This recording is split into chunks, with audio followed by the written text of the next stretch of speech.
We are farmers.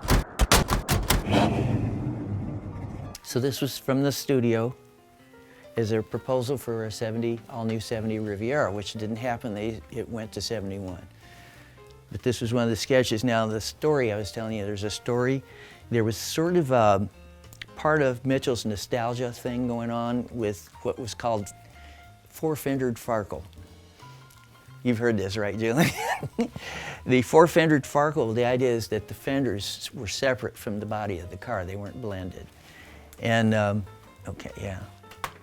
So what I did here was just to pull from that trend that everybody was playing with. Roger Hewitt also did a sort of a definitive, beautiful, did you record that one by any way?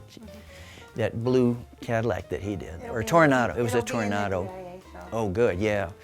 So what I did was, knowing that this trend was going on, and I think almost every designer in the building tried it in some form or another, so I adapted it to the Riviera. And that's why you're talking about that, so that these fender blades with the sculpt of this, like the 63 and 66 Rivieras had this sort of beveled shape that was sort of signature for the Riviera. And I applied it to these separated fenders to have the bevels on those separated fenders. And then of course the front was just a proposal for the front.